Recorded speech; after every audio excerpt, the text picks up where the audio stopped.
बकिया video देखने से पहले वीडियो को लाइक करें, राहम टीवी चैनल को सब्सक्राइब करें और बेल आइकन पर क्लिक करें। शुक्रिया। अल्लाह तबारक व तआला ने अंबिया किराम अलैहिमुस्सलातु वस्सलाम को भेज दिया और कमोबेश 1,24,000 नबी भेजे जो ये बता दें कि कुल नहबितु बाज़ुकुम लिबाज़िन अदुव।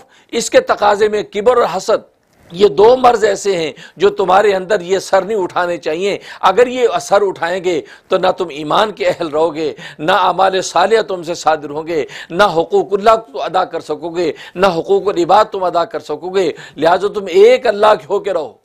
जब एक अल्लाह की इताअत करोगे, एक रसूल की रसालत की पाबंद रहोगे और अकीदा आखिरत का तसव्वुर रखोगे तो फिर तुम किबर हसद के जो तकाजे हैं, एक किबर हसद के तकाज़ों से तुम बच सकते हो। ज़ाहिर है कि खुश नसीबों ने इस पैगाम को समझ लिया।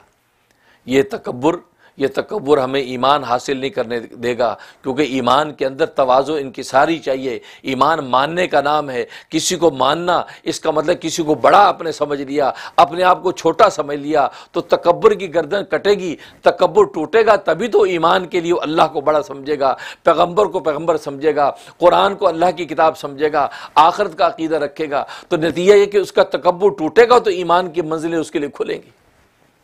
और जब हसद नहीं करेगा तो फिर हुकूकुल इबाद उसके लिए आसान हो जाएंगे। अपने जैसे इंसानों का हक अदा करना उसके लिए आसान होगा, क्योंकि ज़ाहिर है किसी से हसद नहीं है तो नतीजा है कि उसके हक को पूरा करेगा। ये नहीं सोचेगा उसका हक उसको देने में वो खुशहाल हो जाएगा, उसकी बदहाली ख़त्म हो जाएगी। हसद नहीं करेगा, बल्कि उसके नतीजे में उसके हक को जब अदा करेगा तो हसद ना होने की वजह से हुकूकुल इबाद होंगे और तकब्बुर ना होने की वजह से हुकूकुल्लाह अदा होंगे। जब हुकूकुल्लाह हुकूक इबाद दोनों अदा होंगे तो ये बंदा दुनिया में कामयाब और आखिरत में जन्नतों का मुस्तहिक हो जाएगा।